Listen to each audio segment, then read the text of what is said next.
La mecánica del caracol. Un programa de ciencia, tecnología e historia con Eva Caballero.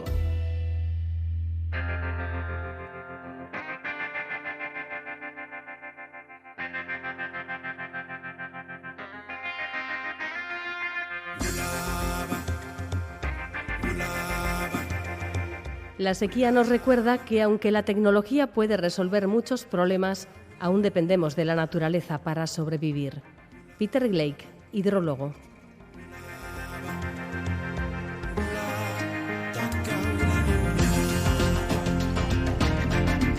Gabón. En periodos de sequía ciertos suelos se rompen formando grietas que pueden llegar a 1 metro de profundidad.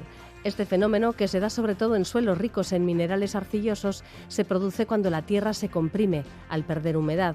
Cuando sobre estos suelos hay edificaciones con cimientos muy superficiales, no es de extrañar que aparezcan grietas cuando hay sequía.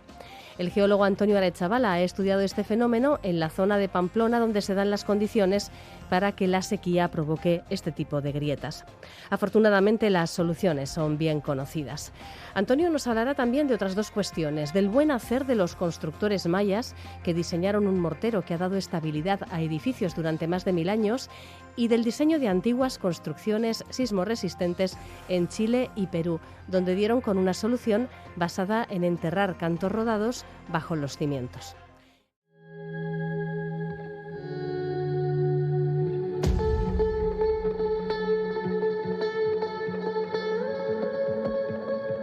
No llueve ahora, no va a llover después. Lo que no llueve ahora no va a llover en junio o en julio. Esto, vamos, es así.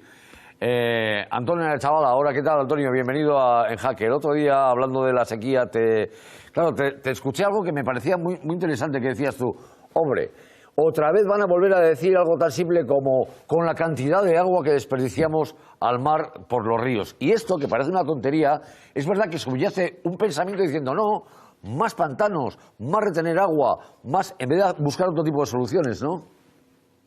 Pues sí, Egunon, sí. A ver, es una cosa que sale a relucir cada vez que tenemos no solamente sequía, sino también inundaciones. Porque en el momento de las inundaciones hay un sector que incluso al que se apuntan al carro muchos políticos, que dice que ese agua se está desperdiciando porque va al mar, ¿no? Hay que comprender que los ríos no son tuberías, no son una tubería que funciona pues como una tubería, es decir, que lleva agua y ya está, sino que lleva una cantidad de nutrientes y de cosas, y aparte que el río, nosotros la parte que vemos superficial es el río que vemos, pero por debajo hay mucho agua. Es decir, todo esto confluye en un ecosistema que va al mar, y por ejemplo en la zona del Ebro, pues lo que hace es montar un densa, alimenta a las gambas, a los peces, a las playas, al turismo. Es decir, que hay sectores importantísimos como son el turismo, la pesca, la agricultura, que dependen de que el agua no se diga esa tontería de que se escapa al mar. Es decir, las funciones ecosistémicas gratis que nos ofrece un río, por ejemplo, son muchísimas en cuanto a biodiversidad y a mantener pues toda la agricultura y todo esto. Hay que escuchar más a la ciencia.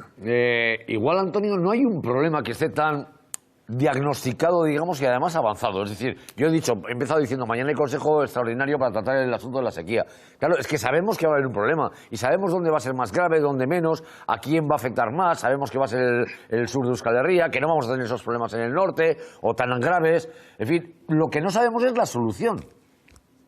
Sí, a ver, las soluciones más que nada son anteriores, son previas a... Y, a ver, tampoco es una cuestión de ponerte a hacer pantanos, porque ya tenemos muchísimos. España es el 5º país con más embalses del planeta, y además es el primer país con más embalses por unidad de superficie del mundo. Lo que pasa es que los hemos tenido en los últimos 50 años almacenando mucho más aire que agua. Pero eso no es un problema de no hacer embalses. Por mucho que hagas embalses, no va a llover más. Es decir, se tiene la percepción de que embalsando más agua, que lo que se provoca es que se evapore más todavía, vamos a tener más agua. Lo que tenemos que hacer es amoldar nuestra agricultura a la realidad. Hace poco, no sé si lo has visto, han detenido a 26 personas hace 2 días en Málaga porque se acaban de formigar unas cantidades ingentes de agua subterránea para regar sus aguacates y sus mangos. ¿Es Málaga un clima, un sitio que sea propicio para cultivar mangos? Hombre, pues no, tienes que hacer de forma artificial y echar mano de un agua que no tienes, o que la estás robando al vecino, o se la estás robando a otros ecosistemas, ¿no? A una función ecosistémica. Por lo tanto, eso tenemos que ajustar el conocimiento científico con las posibilidades que tenemos de agricultura. De hecho, fíjate, es tan terrible como que las aguas siempre vuelven a su cauce o al final acabas entrando por el aro, ¿no? Y en el sur de Navarra, por ejemplo, pues ya se están planteando, en vez de cultivar maíz, pues cultivar trigo y bueno, pues otros recursos que son menos exigentes en agua, ¿no? Es que si calculamos la cantidad de litros de agua que hace falta para que nos comamos un aguacate, seguro que muchísima gente diría igual, me lo voy a pensar la siguiente vez. Antonio, hay otro asunto que me ha parecido muy interesante, que es, nosotros decíamos, el efecto de la sequía es la falta de agua, en general, ¿vale? Hay otro problema que tenéis detectado vosotros y que es cómo se resienten, por ejemplo, estructuras cuando hay sequía. De hecho, te ha tocado participar como perito, decir, oye, ¿esto qué es por un problema del material cuando se construyó? No. La sequía afecta a las estructuras de los edificios. Sí, efectivamente, son edificios muy determinados y de hecho ha saltado a la actualidad porque vuestras compañeras de Bayona han hecho un reportaje muy interesante de cómo varios pueblos y varias localidades de Iparralde han pedido al Estado francés que lo declare zona catastrófica porque se ha producido un deterioro de muchos edificios. Es muy sencillo, verás. Cuando falta agua en los terrenos arcillosos, que son como moléculas de acordeón, el agua entra en las moléculas y se estira como un acordeón y el agua se pierde en las moléculas y entonces se encoge también como un acordeón, eso está debajo de las casas, ¿no? Entonces, en la periferia de las casas, cuando pega mucho el sol, el propio edificio hace como una sombrilla y todo lo de alrededor se retrae como un acordeón. Y entonces queda el edificio que se va retorciendo hacia la periferia. Y cuando se pone a llover a lo bestia, pasa al revés, que se hincha todo alrededor, pero el edificio en este caso hace como paraguas, entonces no se humedece debajo, con lo cual muchas de las grietas que se habían formado se cierran y aparecen otras nuevas. Como nosotros esto lo tenemos detectado desde hace muchos años, por ejemplo, en la sequía del año 95-96 en la cuenca de Pamplona, o la de 2005-2006, que es la que me llevó a muchos juzgados a peritar todo esto, hicimos una serie de normativas y pues acostumbramos al sector a través de los colegios de ingenieros, de arquitectos técnicos, etcétera, de geólogos y tal, a conocer esto y dábamos unas soluciones previas a esto, que es bajar la cimentación a la capa pasiva o no activa, es decir, porque a 3 metros de profundidad estos ciclos de humedad sequedad no afectan y esto pues simplemente se solventó en Navarra. Quizá los franceses no están tan enterados como nosotros. Ya, pero bueno, nosotros ahora sí lo sabemos y efectivamente la sequía no es solo un problema de falta de agua, sino que tiene otros efectos además que nos afectan muchísimo. Cuando la falta de lluvia seca el terreno de manera extrema, la tierra se contrae y puede acabar produciendo grietas en las viviendas construidas encima. En eitv.eus podemos ver, por ejemplo, un vídeo de nuestras compañeras de la delegación de Bayona que muestra las grietas detectadas en casas de Iparralde. Un ejemplo de un fenómeno que el geólogo Antonio Arechavala tiene bien estudiado desde hace años, fundamentalmente en su entorno de la cuenca de Pamplona. Hola Antonio, Gabón. Gabón, ¿qué tal estáis? ¿Qué desencadena este proceso de aparición de grietas en un momento dado debido a la contracción del terreno? Hay varias cosas, ¿no? Pero fundamentalmente es el terreno en sí mismo, que tiene un porcentaje importante de minerales arcillosos, como por ejemplo las esmertitas. Dentro de esta familia está la montmorillonita, que es un mineral que funciona como un acordeón con el agua. Puede admitir hasta 9 moléculas de agua la propia unidad estructural de montmorillonita, ¿no? Y las puede expulsar de tal forma que las puede tener o no tener dependiendo de las condiciones atmosféricas. En un momento de sequía las expulsa y se contrae como un acordeón, y en un momento de humedad las mete dentro de su parte más íntima, dentro de lo que es la distribución estructural de la gran molécula de arcilla, y se expande, ¿no? Entonces tenemos terrenos que suben y bajan, como quien dice, ¿no? Que se hinchan y se retraen. Bueno, pues ahora con esta sequía tan fuerte se están retrayendo, ¿no? Y entonces se produce que, sobre todo en la periferia de los edificios, se produce una pérdida importante de volumen en aproximadamente los 3 primeros metros, pero debajo del edificio, como está, digamos, bajo una sombrilla, todavía se preserva la humedad, con lo cual se nota como si el edificio se hundiese por la parte de fuera, ¿no? Y luego cuando vienen las lluvias fuertes pasa al revés, hace como un paraguas y toda la parte de fuera se hincha y entonces, bueno, pues la parte del centro es como que se hunde, ¿no? Y esto constantemente, incluso a veces de forma rítmica, va fatigando los materiales, apareciendo grietas y provocando que cuanto más fuertes sean los ciclos de humedad-sequedad o cuanto más fuertes sean las sequías, pues más acentuado es el fenómeno. Ya. ¿Y se puede neutralizar de alguna forma? Sí, sí, hay muchas formas. Hay formas difíciles, hay formas baratas, hay formas caras. Y normalmente nosotros lo que hicimos fue utilizar la prevención, ¿no? Por eso bien decías que, como eso es un fenómeno muy conocido y muy estudiado en el laboratorio donde yo trabajaba en la Escuela de Arquitectura, en la Universidad de Navarra, bueno, pues lo pusimos sobre la mesa y convencimos o concienciamos, en cierto modo, a todo el sector, primero a los directivos, incluso a los departamentos por ejemplo, pues a la Fundación Príncipe de Viana, que es la que lleva el patrimonio histórico, en que cualquier actuación, incluso en nueva promoción de viviendas, etcétera, debería contar con este fenómeno. Entonces lo que hacemos es bajar los cimientos hasta la capa inactiva, es decir, sabemos que en una franja que fue más o menos desde, digamos, el interior de la provincia de Ourense hasta prácticamente Girona, el interior de la provincia de Girona, lo que es el norte de España, hay una capa activa, o sea que se ve muy influenciada por los cambios atmosféricos de humedad de unos 3 metros de profundidad. Si tú cimentas a esos 3 metros de profundidad, pues da igual que tengas ahí mucho de efecto acordeón, porque si no hay cambios en humedad-sequedad, pues no va a pasar el fenómeno. Y esto es lo que llevamos a cabo como solución barata, previa a que suceda. Pero en aquellos casos que ya había sucedido, pues tendríamos que hacer bataches, es decir, recalces, bajar precisamente hacia la capa inactiva, hacia la capa pasiva, donde no se produce este fenómeno, y bueno, pues digamos, llevar las cargas del edificio allí, ¿no?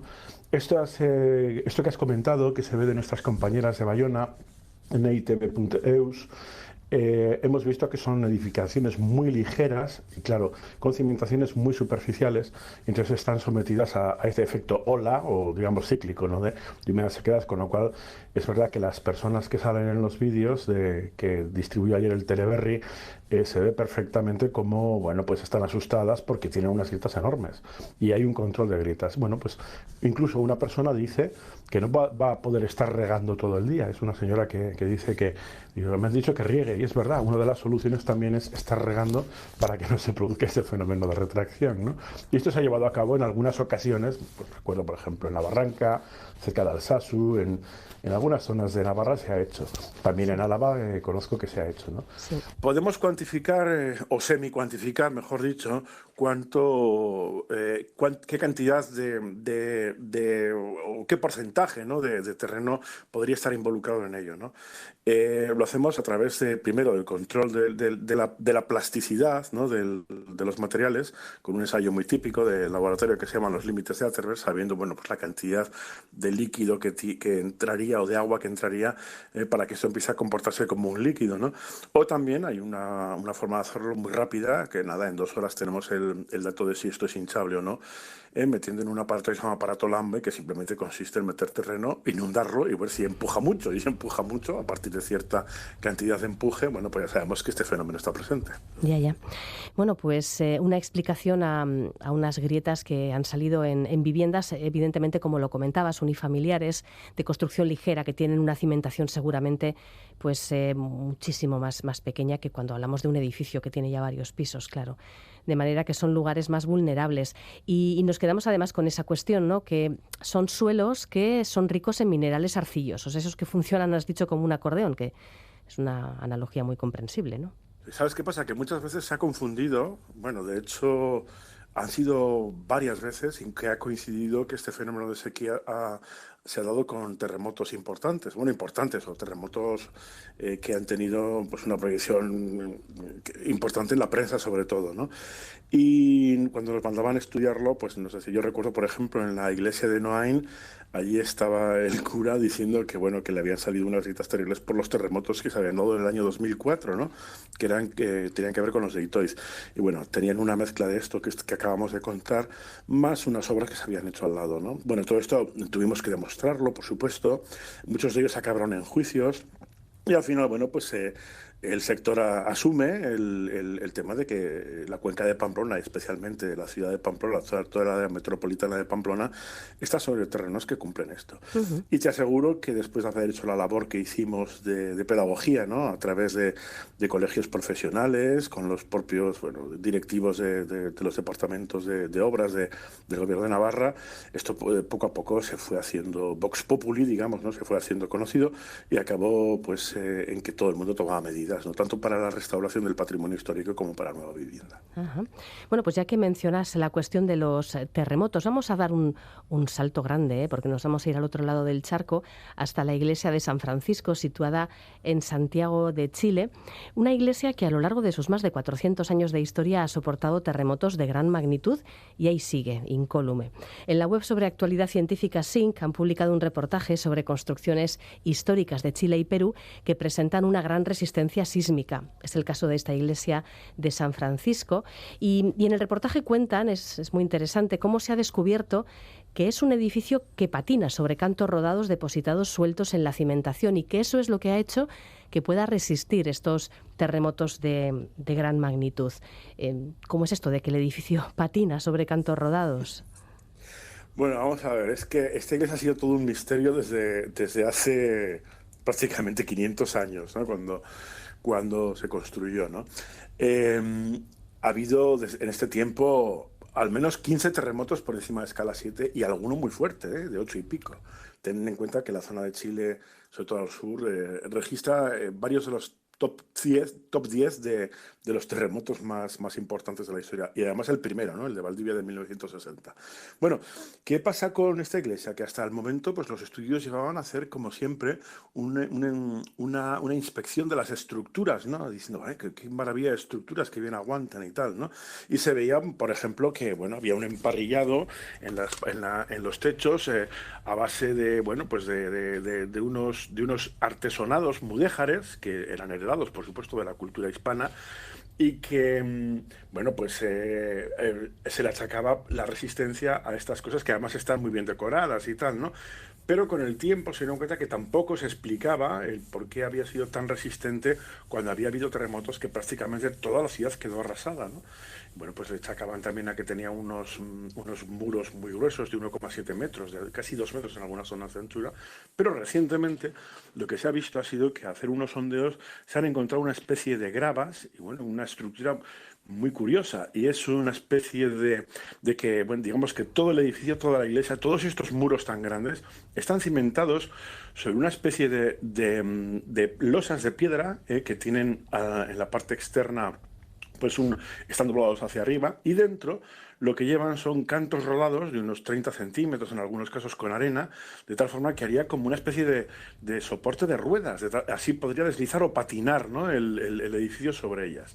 Bueno, ha sido bastante controvertido el asunto porque no se ha podido hacer una cimentación, o sea, estudiar toda la cimentación, ¿no?, hacer sondeos o catas por toda la cimentación para comprobar que esto está bajo toda la iglesia, ¿no?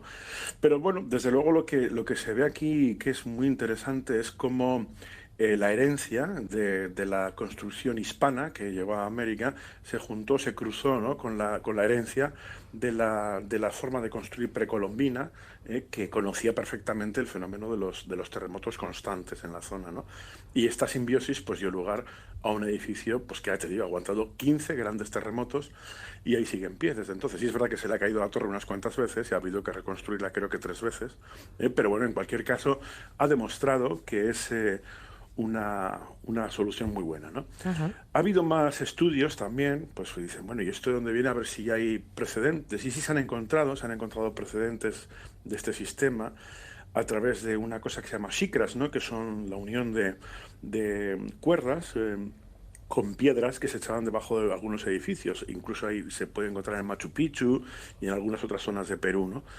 Y bueno, pues no está claro que todo esto tuviese una finalidad sismo resistente, pero todo apunta a que sí. De hecho, uno de los ingenieros más escépticos al respecto, ha patentado, o está a punto de patentar, una forma de construir que conlleva estas, digamos, cestas, son cestas hechas con cuerda y con piedra, ¿no? Y se van amontonando como los gaviones actuales, ¿no?, que tenemos en las carreteras que se deforman. Y es curioso porque es una filosofía muy interesante esta de cómo adaptarse, digamos, deformándose, ¿no? En vez de siendo excesivamente rígidos, que es las teorías, por ejemplo, japonesas, ¿no?, de la sismoresistencia, ¿no? Pues ser muy rígidos para aguantar lo más posible el terremoto, ¿no? Y en este caso lo que se ve es que las culturas precolombinas lo que hacían era adaptarse, deformándose, ¿no?, permitiendo cierta deformación al edificio para que luego se adaptase a estos embates, ¿no? Un reportaje ciertamente interesante que se puede leer en la página web agenciasync, acabado en C, agenciasync.es. Una web absolutamente recomendable. Y hay otro ejemplo también de estudio reciente que se ha publicado que da pie a hablar de esa tradición que las culturas precolombinas tenían en materia constructora. De hecho, bueno, pues a lo largo del mundo hay construcciones históricas que han llegado a nuestros días en un excelente estado de conservación y muchas de estas construcciones están pues en un clima tropical, como puede ser Honduras, en el sitio arqueológico maya de Copán, en zonas que, bueno, pues que lo mismo tienen pues actividad sísmica que un clima pues ciertamente bueno, pues que afecta a las construcciones, ¿no? Bueno, el estudio al que hacía referencia, centrado en Copán, en Honduras, lo ha realizado la Universidad de Granada y ha consistido en analizar los materiales con los que estos antiguos constructores levantaron edificios impresionantes entre los siglos IV y IX. Y bueno, pues han dado con la clave de la durabilidad de los materiales usados, algo que nos recuerda bastante, en cierta manera, al mortero romano, al famoso cemento que utilizaban los romanos. Bueno, ¿qué conclusiones han sacado del estudio de los materiales usados por los antiguos mayas? Pues mira, efectivamente, me has quitado dos cosas de la boca, lo del chollo, que es esta página Sync, y lo de los romanos. Es verdad que se anda buscando el secreto del hormigón romano desde hace mucho tiempo, porque el nuestro ya sabemos que dura bien poco. Pero tanto en este caso, el caso del sitio arqueológico maya de Copán, en Honduras, como lo de los morteros romanos, tienen una cosa en común, o que les distancia, digamos, de los nuestros. Los nuestros se hacen en alto horno, se hacen en unas condiciones muy lejanas a la estabilidad atmosférica, ¿no?, a la externa. Tenemos que quemar piedra a unas temperaturas por encima de los 1000 y pico grados, ¿no? Y ellos, sin embargo, lo hacían de otra manera. Utilizaban en algunos casos incluso polisacáridos, o sea, algunos elementos orgánicos. Al final lo que tenemos es un resultado, sobre todo de carbonato cálcico, en este caso de calcitas e incluso aragonitos, que están mezclados con algunas fibras que podrían ser orgánicas, ¿no? Y esto le confiere una tremenda fuerza a tracción. A ver, ¿qué es esto? Cuando tú aplastas una piedra, imagínate un cilindro de piedra, lo aplastamos, cualquier material pétreo, un granito, una cuarcita, lo que sea, cualquier piedra, ¿no? Incluso cualquier material pétreo como el hormigón nuestro es muy resistente a compresiones. Puedes meter peso y prácticamente no lo rompes, ¿no? Tienes que meter muchas toneladas de peso para romperlo. Sin embargo, a tracción, es decir, si tiras de ello, si tú coges un cilindro de roca y te pones a tirar de los lados, enseguida se rompe, porque la resistencia de la roca o de cualquier material pétreo, da igual que sea un granito, una cuarcita o un hormigón, no lo resiste. Pero sin embargo sí que hemos sido capaces de crear hormigones en los que hay una serie de fibras orgánicas que imitan un poco lo que pasa con la madera o con el acero, que a tracción aguantan muchísimo, de hecho no se rompen, sino que pueden incluso deformarse, pero no se rompen. Y entonces la materia orgánica en estos casos lo que hace es preservar todavía la compresión, es decir, la tensión o la resistencia a compresión, y además le confiere a los materiales, como en el caso de las conchas, de los bivalvos y de los moluscos, pues una gran fuerza de atracción, por eso son tan resistentes, ¿no? Así que, bueno, pues al final encontramos que tenemos un material que además también se deforma. Es un poco la misma filosofía que hemos visto antes con el tema de la sismoresistencia de la iglesia de San Francisco de Santiago de Chile, ¿no? Se producen, pero más pequeñitos, una adaptación, ¿no?, una deformación del material que no permite que se rompa, sino que permite que se deforme sin, digamos, perder sus propiedades mecánicas, ¿no? Y esto es interesantísimo, que es copiar, en cierto modo, a los procesos que generan el carbonato cálcico en el caso de la vida, ¿no? Como pueden ser los moluscos. Uh-huh. Bueno, pues las propiedades especiales de los morteros, de los estucos de cal también utilizados por los antiguos mayas, que nos hablan de esas soluciones que ya existen en la naturaleza y que, bueno, pues que se pueden copiar hoy en día también en cierta manera. De hecho, se aplican ya en el patrimonio histórico. Es muy típico el aplicarlas. De hecho, yo me acuerdo de haber trabajado después de los terremotos de Lorca en la utilización de materiales de este tipo, ¿no? Estucos, materiales orgánicos y tal, para, digamos, evitar que se produjesen todos aquellos accidentes, ¿no? Que se dieron cuando en los años 80 y 90 se habían arreglado algunas de las iglesias o de palacios que pertenecían al patrimonio histórico murciano, y se había hecho con hormigón armado del nuestro, ¿no? Entonces esas fueron las peor paradas, ¿no? Entonces, bueno, una nueva mentalidad más orgánica, si quieres, y que utiliza más la que es la resistencia a tracción, sin grandes avances en resistencia a compresión, porque aquí se buscaba la resistencia rígida, ¿no? Al infinito prácticamente. Y bueno, que no sean tan resistentes desde el punto de vista a compresión, pero sí que tengan una resistencia más completa, ¿no? También a tracción, ¿no? Uh-huh. Y eso se consiguió con fibras. Sí, sí. Muy bien, Antonio, pues hemos hecho un amplio repaso a diferentes cuestiones, empezando por la sequía, acabando en Honduras, sin ir más lejos. Gracias, como siempre, por estas charlas tan interesantes. Vale, agur. Agur.